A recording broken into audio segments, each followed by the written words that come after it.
Hey everybody, Scout Crafty here again, TGIF. Thank God it's Friday.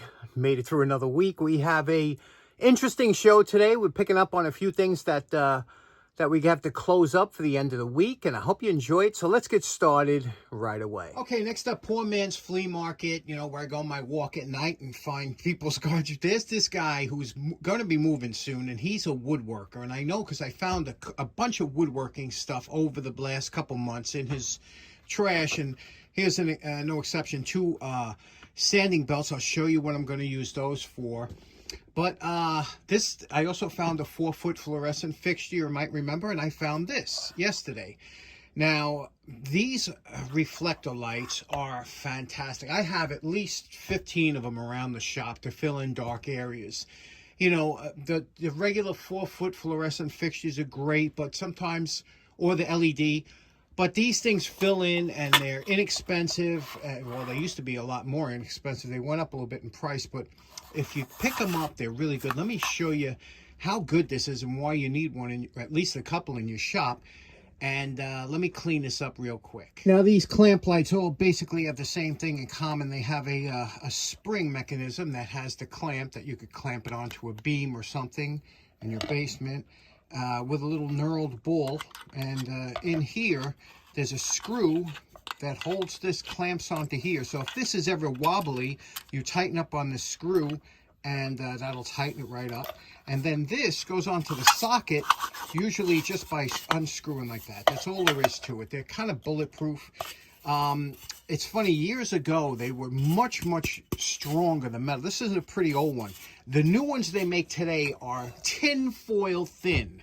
You could literally put your finger and put a dent in it. This one is semi-thin, but the old ones, boy, they were heavy duty. But you don't want it too heavy because then it puts strain on the little ball hand. They start to, you know, wagger down your basement.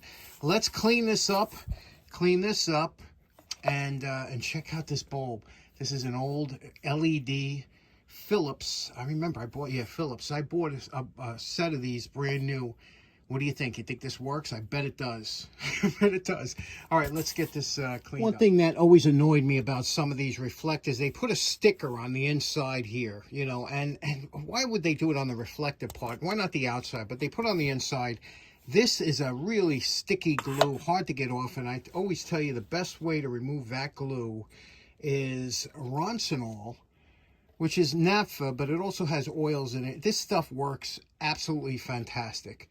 A little bit of lighter fluid, and this is a great shop trick, but a little lighter fluid in here and a little bit of elbow grease, and that'll remove that stickiness. Sometimes you have to let that sit on there for a couple seconds to really get rid of the tough stuff, but that'll dissolve that and you won't be able to see it. So get some of this for your shop. Roncinol lighter fluid. Now, this Philips bulb I always thought was very interesting because they tried to get the silhouette or profile of a incandescent or regular old-fashioned bulb, but they flattened it out. It was a strange thing. It didn't sell well. Let me turn it on for you. It's dimmable, and here we go. You can see here I can dim it down a little bit or brighten it up. This one here is 2700 Kelvin, which is a nice warm light. And it's a nice light, and you can see the ring of LEDs in here. But like I said, it didn't sell well because if you put it in a lamp, you really couldn't clip the little bulb clip on there, and it's just an odd-looking lamp. But I like them as a collector. It's an interesting lamp. I have calling this project done. Nice little cleanup on here. Cleaned the old inside, got that all reflective, nice and shiny. The outside cleaned it up. Again, this is a clip-on that's meant to, and what's nice about this, you could see here, my favorite, Underwriter's Laboratory portable lamp. These things are hard to find. You always find the overseas ones that don't have that rating. One thing nice about this, you could see here, it gives you that extra spot of light. I was talking for dark areas, but also for you guys that are filming videos or whatever, or even taking pictures of stuff you did, that extra light really helps, and I'll show you what I mean. Now, as you know, I film all my videos with an iPhone, but whether you're using a great camera or whatever, extra light never hurts, and I'll show you what I mean. Filming this here, I have two can lights up here, of course my LED, my fluorescent fixture up there, plus one little spotlight, and another one. That's always on my work area, so you get a good view of it. But sometimes I put a third right here, and I'll show you the difference it makes. Now you see that's what it looks like normally, but that's with the fill-in light. You see the difference? It's a huge difference. It really makes a difference for you at home and for if you're trying to show off what you're doing. So these spotlights, I can't suggest them enough. Next up, real quick, you know, there's a lot of different ways to make holes in wood. The old-fashioned way was the auger bit here. You know, you've seen these before, used a lot. Then the Spade bit came out. The Spade bit was used for many years, and they did a nice job. And this was early ones. And you could see how the geometry of this bit worked. It would cut a circle, and this would chip out the remaining wood between that circle. Interesting bit. They worked well. But then the flat Spade bit came out. This thing revolutionized a lot. The only problem is it does have a little tear out at the back. So, but electricians love these things. They're really good.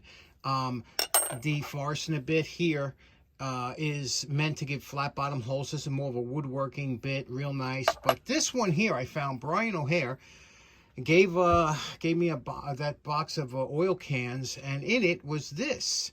And I thought we'd talk about this for a second. Now, I was fascinated by this design because it's such a simple design. It's basically a shaft, and it's got a slit in it with a screw that holds on this small piece of hardened steel. And this is easily replaceable, right? You unscrew this, so you could buy these points. So you would buy one shaft and a bunch of points. It's just beautiful, right? In design. I think at the back here, it probably had a hex shaft, you know, or whatever, and somehow it broke off. So we'll make that nice and clean it up a little bit and give it a test drive. Here are the three pieces disassembled. You could see here, we have the shaft, we have the screw, and this here says 3/4 of an inch stamped on there.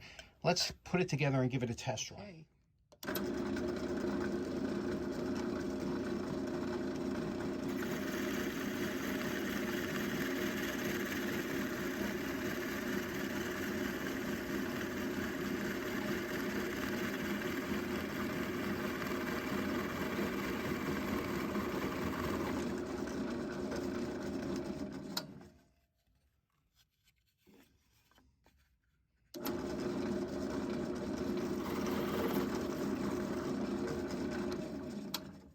Okay, there we go. Now that's pine. Pine is always tough because it does tear out. And this, look at that.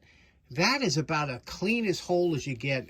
Almost comparable to a Varsna bit, which is, you know, a much heavier bit. But look at the edges on there. Just super sharp and clean. Very nice. I wonder why they stopped making this type of bit. You know, it's a lovely design, isn't it? What do you think? Okay, last thing, Brian also hooked me up with these two beautiful screwdrivers, and what makes these screwdrivers so nice is they're Craftsman. You can see here, now this Craftsman you don't see too often. This is a Craftsman made by Western Forge. That's what the WF stands for. 47114 is the model number. This has that rubber grip that they call this a professional design. Let me show you the older professional designs that were far from professional. This was the original professional design from Craftsman, I guess put out in the 80s. Again, Western Forge. Western Forge was notorious for not knowing how to mix their handles properly and them fogging up and smelling. You could smell that. It smells like victory. And over here, you can see, you know, this. I went through this a couple times. You could clean it up quick, but it'll always fog up again because the two chemicals that make up the acetate weren't doing in the correct proportions. However, it's the same shape, and but this one here, it looks very nice, doesn't it? It's a rubber grip, real rubber, not that Chinese stuff that falls apart. This is a real rubber, and on a red acetate handle. Beautiful screwdriver. This, not so much. And this one here, we love this. This is one of my favorite sizes. However, what did I tell you? The flat back. So we're going to have to put a concave in there to make this the way they used to. I don't know why they stopped doing it. Let me get that. Here we go.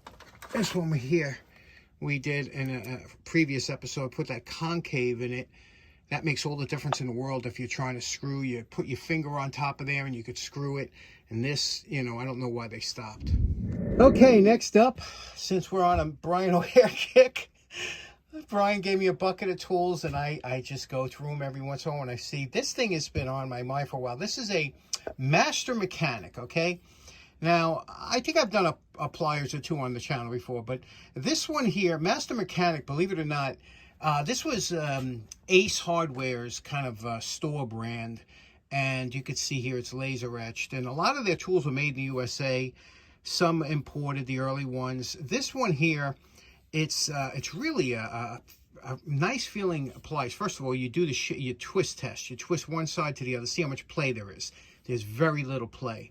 Secondly, you look at the grinds. You see if the grinds are even and equal. Did they take the time, or was it done on? And you can see here the grinds look pretty good. The steel, you can see that it's rusty because of, I guess, just, you know, the moist conditions. The handles, these handles are very tight and solid on here. And it's got this over here, this, it's kind of polyethylene tip, which is a nice feature too. But thick around here, nice. Let's clean them up real quick. Some of these were lifetime warranty, Master Mechanics. So, and a lot of these were behind glass. The cutters look in fantastic shape.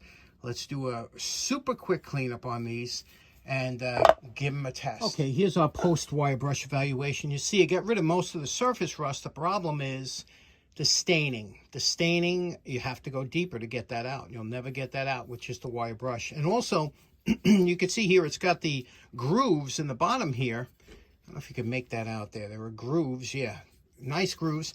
And that's meant for pulling fish tape or wire. You could squeeze down on it and pull, you know, and so that's what that's made for.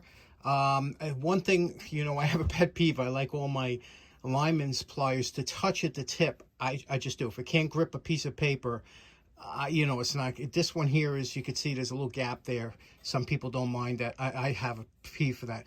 But let's take this to the next level now. We got to go below that. So we'll take the flap sander, do real quick on the fine. Now, to do this, I'm using a worn 120 grit flap sanding pad and just dragging it across, not to change any contours. It works very quick and very easy. To finish up on the handles, we use little tub-o towels because they do a heck of a job of getting all that dirt. Nothing does tool handles better than this product. Look at that. Okay, let's clean these up. And we're calling this project done. Me not being a tool snob, I think they are absolutely lovely. Look what we did here. We took all that staining off. Didn't affect anything. I used a fiber belt because I didn't want to take away any of these beautiful contours over here. You can see it's just lovely, huh? We did the insides here. Nice and cleaned up all on the insides. The bottom, the handles look good. Everything is beautiful on this. Let's see how it works because it is just a nice pair. Okay, I'm using a zip tie. That's my favorite test for these, and we'll try it from the bottom. Oh, nice snap. Look at that, shooting it across the room. So that's how you can tell good pliers, good cutters, how far they shoot across when you cut them. So what do you think of these? Do you would you carry these? Would you be embarrassed? I know the professionals out there, they love their clients and stuff, but I have to tell you, you know, for the average homeowner, this will last your lifetime, these. So these will be a giveaway at Jacktown come May. So I hope you make it because there's going to be a ton of great stuff. This is just one of the smaller giveaways. It's going to be great stuff, and I hope you can make it. Okay, last up, you remember last week we did that cute little screwdriver that we put together from a broken screwdriver from Mike, and we made two separate tools out of it. A lot of you enjoyed that size of that screwdriver, and the funny thing is, my good buddy Brian Little said, you know, Sears Craftsman actually makes that type of screwdriver, and he showed me here. This is the screwdriver itself. They do make it. Unfortunately, it doesn't come in any sets, so you have to buy it separately. But that's a great size screwdriver. And if you're interested in having one, you can pick one up. I'll have the model number there that you can purchase one. Anyway, thanks so much for tuning in. Hope you enjoyed today's show. We'll see you again on Monday. Take care now. Bye-bye. How big you got, Lucky? You got big.